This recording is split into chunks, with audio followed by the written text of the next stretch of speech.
ఆయన ముఖ్యమంత్రి అయిన కా నుంచి దాదాపు 54 సార్లు అయినా 54 సార్లు ఢిల్లీకి వెళ్ళొచ్చిండు. 54 సార్లు వెళ్ళొచ్చిండు. ఎప్పుడు కూడా ఈ ప్రధాన పత్రికలు ప్రధానంగా కాంగ్రెస్ పార్టీకి అనుకూలంగా కాంగ్రెస్ పార్టీ మౌత్ పీస్ లెక్కున్నటువంటి పత్రికలు ఏవి కూడా ఈ 54 సార్లు ఢిల్లీ పోతే చాలా ఎప్పుడు కూడా అంత పెద్ద స్థాయిలో దిగ్గజ కంపెనీలను కలవడానికి కంపెనీ ప్రతినిధులను కలవడానికి పోతున్నాడు అని చెప్పేసి ఇట్లాంటివి ఏం రాయలే. పెట్టుబడుల కోసం పోతున్నాడు అని ఏం రాయలే. దాన్ని కొంత కనపడకుండా పేపర్లో మూలకు రాసే ప్రయత్నం చేశారు తప్ప ఈనాడు కానీ ఆంధ్రజ్యోతి కానీ వెలుగు కానీ దిశ అనేటువంటి పత్రిక కానీ ఇవన్నీ కూడా పెద్దగా ఎక్స్పోజ్ చేయలే. ఎందుకు చేయలేదు అంటే అది కొంత నెగిటివ్ ప్రచారం అయ్యేటువంటి అవకాశం ఉంది. కానీ ఈసారి మాత్రము ముఖ్యమంత్రి గారు ఢిల్లీకి ఇవాళ వెళ్తున్నారు అనేటువంటి రోజు అంటే నిన్న ఉదయం మార్నింగ్ పేపర్లలో అన్ని ప్రధాన పత్రికలన్నీ కూడా పెద్ద పెద్ద శీర్షికలు రాసినాయి ఫ్రంట్ పేజ్లో. దిగ్గజ కంపెనీల ప్రతినిధులను కలవడానికి పోతా ఉన్నాడు అని చెప్పేసి రాసినాయి. అప్పుడే కొంత అనుమానం వచ్చింది. దాని తర్వాత మధ్యాహ్నానికి ఒక క్లారిటీ వచ్చింది. నిన్న మధ్యాహ్నానికి అసలు వాస్తవం ఏంది, ఎందుకోసం ఢిల్లీకి పోయిండు అంటే బీఆర్ఎస్కు సంబంధించినటువంటి ఒక బిగ్ నాయకుడిని ఒక పెద్ద నాయకుడిని అరెస్టు చేయాలన్నటువంటి ఒక సంచలన నిర్ణయం తీసుకోవడానికి దానికోసం అక్కడ కొంతమంది చీకటి బాసులు రహస్య బాసులు ఆ రహస్య బాసుల అనుమతి తీసుకోవడం కోసం ముఖ్యమంత్రి గారి ఢిల్లీ పర్యటన అనేది మనకు అత్యంత విశ్వసనీయంగా తెలుస్తున్నటువంటి సమాచారం. మరి ఎవరికి చెప్పాలి, ఎవరికి అనుమతి ఇవ్వాలి? ఇప్పుడు ఏఐసిసికి బేసిక్గా చెప్పాలి, వాళ్ళ అధిష్టానం ఏఐసిసి కాబట్టి. కానీ ఏఐసిసి కంటే కూడా అదేమో డైరెక్ట్ బాసు, ఇండైరెక్ట్ బాసు ఒక రహస్య బాసు ఇంకొకరు ఉంటారు రేవంత్ రెడ్డి గారికి. ఆ ఇండైరెక్ట్ బాసుకు ఆ రహస్య బాసుకు చెప్పడం కోసం ఈ వ్యవహారం అంతా నడిచింది. అక్కడికి వెళ్ళి నేను ఇప్పుడు జూబ్లీ హిల్స్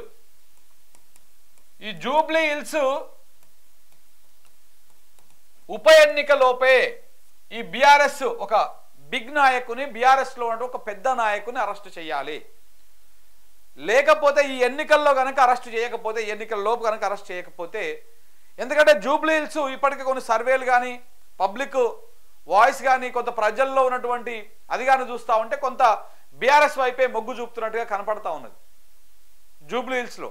ఎందుకంటే మాగంటి గోపీనాథ్ గారి అకాల మరణము, ఆ కుటుంబం మీద ఉన్నటువంటి సింపతి, ఆయన మీద ఉన్నటువంటి సింపతి, ఇప్పుడు ప్రభుత్వం మీద ఉన్నటువంటి వ్యతిరేకత, ఇవన్నీ కూడా కొంత ప్రతిపక్ష పార్టీకి ఇప్పుడు అక్కడ మాగంటి సునీత గారు నిలబడుతున్నారు. సో కాబట్టి ఆమెకు కొంత అడ్వాంటేజ్ అయ్యేటువంటి అవకాశాలు కనపడతా ఉన్నాయి.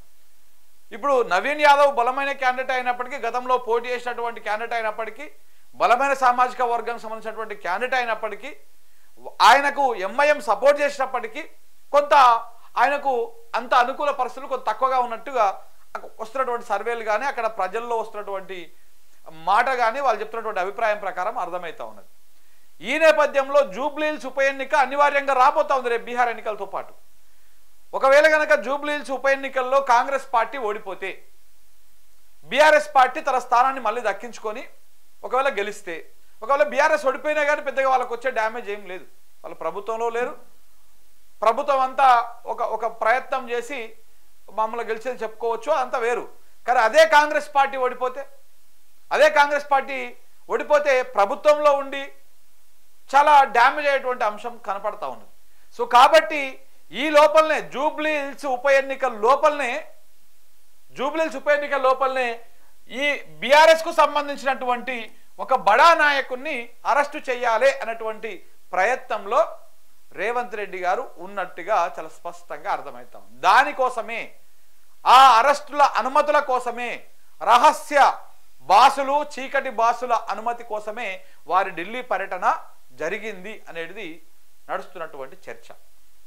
మీడియాతో చిట్చాట్ చేసే సందర్భంగా కూడా మీరు ఒకసారి గమనించండి. నాకు అక్కడ ఉన్నటువంటి మీడియా మిత్రులు చాలా మంది నాకు చాలా సన్నిహితంగా ఉంటారు, చాలా కొన్ని విషయాలు చెప్తా ఉంటారు. గతంలో 53 సార్లు పోయారు ఢిల్లీకి. ఆ 53 సార్లలో పెద్ద సగానికి పైగా పోయిన ప్రతిసారి మీడియా ప్రతినిధులు చిట్చాట్ చేశారు. గతంలో ఎప్పుడూ లేనంత విధంగా ఆ వ్యవహార శైలి నిన్నటి చిట్చాట్లో కనపడిందంట, చాలా స్పష్టంగా కనపడిందంట. ఏదో కొంత చెప్పనట్టు దాచిపెడుతున్నట్టు కొంత డిఫరెంట్గా కనపడింది ఆయన వ్యవహార శైలి. అందులో సో కాబట్టి ఆయన పోయినటువంటి ఇంటెన్షన్ అదేదో ప్రోగ్రామ్స్ అదేదో హోటల్లో ఆ ప్రతినిధులను కలిసి ఇది కాదు అసలు కథ. దీని వెనకాల కథ వేరే ఉన్నది. మీరు ఓకే అనండి, వెంటనే ఇప్పుడు నేను అరెస్ట్ చేసేస్తా. ఎందుకంటే మీ అనుమతి మీ సహకారం తప్పకుండా కావాలి. ఒకవేళ ఇప్పుడు ఆ బీఆర్ఎస్లో ఉన్నటువంటి ఆ కీలక నాయకుని అరెస్ట్ చేస్తే రాష్ట్రంలో రాజకీయ పరిస్థితులు చాలా దారుణంగా మారిపోతాయి. కొంత సొంత పార్టీ నుంచే వ్యతిరేకత వచ్చేటువంటి అవకాశం ఉన్నది. ఈవెన్ ఏఐసిసి కూడా కాంగ్రెస్ పార్టీ అధిష్టానం కూడా ఈ టైంలో మీరు ఇలాంటి పనులు చేయాల్సిన అవసరం లేదన్నటువంటి ఒత్తిడి కూడా తెచ్చేటువంటి అవకాశం ఉంటుంది. సో కాబట్టి నేను వాళ్ళని కాదని కూడా ముందుకు పోవాలనుకుంటే మీ సహకారం తప్పకుండా కావాలి అనేటువంటి దానికోసం ఆయన ఆ చీకటి బాస్ని కలిసినట్టుగా మనకు తెలుస్తున్నటువంటి సమాచారం. కాబట్టి అందుకే అనూహ్యంగా ఢిల్లీ పర్యటన ఇవన్నీ కూడా జరిగినాయి. లేకపోతే ఇదంతా కాదు. మీరు ఒకసారి ఇవాళ మన పత్రికలో కూడా ఇదే ప్రధానంగా ఉన్నది. మీరు చూడండి ఒకసారిగా. బీఆర్ఎస్ బిగ్ నేత అరెస్ట్కు ప్లాన్, యాక్షన్ ప్లాన్ రెడీగా ఉన్నది, మీ అనుమతే తరువాయి, ఢిల్లీలో రహస్య బాస్తో సుదీర్ఘ మంతనాలు, ఆ అనుమతి కోసమేనా సీఎం ఢిల్లీ టూర్ పర్యటన, జూబ్లీహిల్స్ ఉప ఎన్నికకు ముందే అరెస్టు చేద్దాం, బీఆర్ఎస్ గెలిస్తే దాన్ని ఆపుడు కష్టమైతుంది, ఓ బిగ్ నాయకుడిని అరెస్టుకు శతవిధాల ప్రయత్నాలు, సుప్రీం తీర్పుతో మరికొన్ని ఉప ఎన్నికలు వచ్చే ఛాన్స్ ఉన్నది, ఇప్పుడు అరెస్టు చేయకపోతే ఇక వాళ్ళను ముట్టుకోలేం, రహస్య బాసుకు తేల్చి చెప్పిన రేవంత్ రెడ్డి, అరెస్టుకు పూర్తి స్థాయిలో ఒప్పుకొని ఢిల్లీ పెద్దలు, ఏఐసిసి పెద్దలకు చెప్పకుండానే ఢిల్లీ వెళ్ళినటువంటి ముఖ్యమంత్రి రేవంత్ రెడ్డి, సీఎం ఢిల్లీలో ఉన్నప్పుడే కాంగ్రెస్ మీడియాలో రకరకాల కథనాలు వచ్చినాయి నిన్న. సో త్వరలో సిబిఐకి ఫోన్ ట్యాపింగ్ కేసు అంటూ హడావుడి చేసిరు, ఢిల్లీలో ఉన్నటువంటి తెలుగు మీడియా ప్రతినిధులతోటి చిట్చాట్ చేసిరు, కవితను ఒంటరు చేశారని చెప్పేసి చిట్చాట్లో రేవంత్ రెడ్డి గారు విపరీతమైనటువంటి ఆవేదన చెందింది. ఆయన గతంలో కంటే భిన్నంగా కనిపించిన సీఎం వ్యవహార శైలి.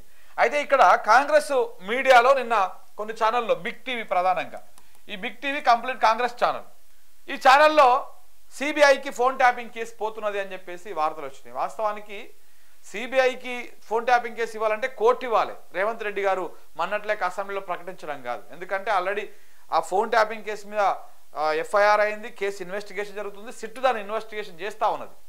సో కాబట్టి ఇప్పుడు కోర్టులో ఉన్న అంశం అదంతా కూడా కోర్టులో అనుమతి ఇవ్వాలి, సిట్టుతో శాతం అయితే లేదు, మీరు దీన్ని సిబిఐకి అప్పచెప్తున్నాం అని చెప్పేసి సిబిఐకి హైకోర్టు కోర్టులు ఇవ్వాలి అనుమతి. సో కాబట్టి ప్రభుత్వం సిబిఐకి ఇస్తా అంటే దీనిలో అంత ఈజీగా ఉండేటువంటి అంశం లేదు. అయితే ఇలా బిగ్ టీవీలో వార్తలు వచ్చినాయి, అక్కడ ఆయన ఎవరెవరినో కలిసినట్టుగా కొంత ఇన్ఫర్మేషన్ వస్తూ ఉన్నది. సో కాబట్టి ఏదో నడుస్తూ ఉన్నది. దీనికి అన్నింటికీ కారణం ఏంటంటే జూబ్లీహిల్స్ ఉప ఎన్నికల్లో కాంగ్రెస్ పార్టీకి ఆశించిన స్థాయిలో అనుకూల పరిస్థితులు ఉండేటువంటి అవకాశాలు లేవు, కొంత నెగిటివ్ అయ్యేటువంటి అవకాశం ఉంది. ఒకవేళ కనుక ఇప్పుడే అరెస్ట్ చేస్తే, ఎందుకంటే ఇప్పటికే ఆల్మోస్ట్ 2 సంవత్సరాలు అవుతుంది బీఆర్ఎస్ పార్టీ మీద, బీఆర్ఎస్ ప్రభుత్వం మీద, కేసీఆర్ సర్కార్ మీద రకరకాల ఎలిగేషన్స్ చేసింది కాంగ్రెస్ పార్టీ, రేవంత్ రెడ్డి గారు. కానీ ఏ ఒక్క ఎలిగేషన్లో కూడా వాళ్ళు నిరూపించలేకపోతా ఉన్నారు. ఫోన్ ట్యాపింగ్ కానీ, ఫార్ములా ఈరేస్ కేసు కానీ, కాళేశ్వరం కానీ, విద్యుత్ కొనుగోలు అంశం కానీ, గొర్రెల స్కామ్ కానీ, ఇట్లా రకరకాల అన్నింటి మీద వీళ్ళు ఎలిగేషన్ వేసిరు, అన్నింటి మీద విచారణలు ఇవన్నీ కూడా వేసిరు. కానీ దేంట్లో కూడా ప్రూవ్ చేయలేకపోతారు. ఆల్రెడీ 2 సంవత్సరాలు అయిపోయింది, ఇంకా ఏమున్నా ఇంకా 3 సంవత్సరాలు, అంటే ఇంకొక 2 సంవత్సరాలు మాత్రమే ఏమైనా రాజకీయ కక్ష సాధింపు కార్యక్రమం చేయాలంటే ఇప్పుడు మాత్రం చేసుకోవాలి. ఇంకొక సంవత్సరం దాటిపోయిందంటే ఎలక్షన్ ఫీవర్ వచ్చేస్తుంది. ఎలక్షన్ ముందు ఎవరిని అరెస్ట్ చేసినా ఎట్లా ముట్టుకున్నా కానీ పక్కనటువంటి ఆంధ్రప్రదేశ్ రాష్ట్రంలో చంద్రబాబు నాయుడు గారి అరెస్టు ఎఫెక్ట్ ఏ రేంజ్లో ఉందో అక్కడ కనపడుతూనే ఉన్నది.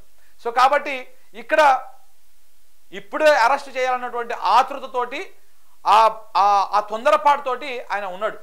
సో కాబట్టి దాంట్లో భాగంగానే అనూహ్యంగా ఢిల్లీ పర్యటనలు ఇవన్నీ జరుగుతున్నాయి అనేది మనం అర్థం చేసుకోవాలి.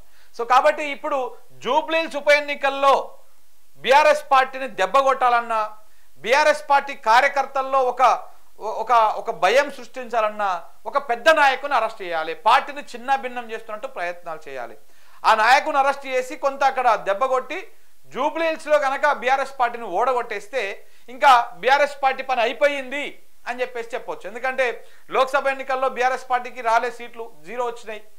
అయినా ఆ పార్టీ ప్రజాక్షేత్రంలో బాగా కొట్లాడుతూ ఉన్నది, ప్రజల పక్షాన నిలబడతా ఉన్నది. బీజేపీ ఫెయిల్ అయిపోయిన ప్రతిపక్షంగా బీఆర్ఎస్ పూర్తి స్థాయిలో ప్రజల పక్షాన కొట్లాడుతూ ఉన్నది. ఇప్పుడు బీఆర్ఎస్ భయానికే ఆ ప్రజల్లో వస్తున్నటువంటి వ్యతిరేకత భయానికే పంచాయతీ ఎన్నికలు పెడుతుంది కూడా రేవంత్ రెడ్డి గారు ముందుకు పోలేకపోతా ఉన్నారు. ఇవన్నీ కూడా ఉన్నాయి. ఈ నేపథ్యంలో జూబ్లీహిల్స్ ఉప ఎన్నిక వాళ్ళకు ఒక అస్త్రంగా కాకూడదు. అస్త్రంగా కాకూడదు అంటే ఏం చేయాలి? ఆ అరెస్ట్ ఏదో ఇప్పుడే చేసేయాలి. జూబ్లీహిల్స్ ఉప ఎన్నికకు ముందే చేసేయాలి. చేసేస్తే ఒకవేళ గెలిచినా, బీఆర్ఎస్ పార్టీ గెలిచినా వాళ్ళకి సింపతి ఉంది, వాళ్ళ నాయకుడు అరెస్ట్ అయ్యింది కాబట్టి కొంత సింపతి పనిచేసింది, దానికి ఇంకా కొంత యాడ్ అయిందని చెప్పుకోవచ్చు, దులుపుకోవచ్చు. ఒకవేళ ఓడిపోతే ఆ మొత్తం వాళ్ళు అవినీతి చేసిరు, అన్ని సంపాదించారు అక్రమంగా, కాబట్టి ఆ అవినీతి కేసులలో అరెస్టులు అయ్యారు, అందుకే ఇక్కడ ఓడిపోయారు, ప్రజలు తీర్పిచ్చారని చెప్పొచ్చు. సో ఇట్లా రెండు రకాలుగా వీళ్ళకు ఉపయోగపడుతుంది అని చెప్పేసి ఇప్పుడు రేవంత్ రెడ్డి గారు, కాంగ్రెస్ ప్రభుత్వం చాలా సీరియస్గా ఒకరి అరెస్ట్ కోసం చాలా తీవ్రమైనటువంటి ప్రయత్నాలు చేస్తూ ఉన్నది.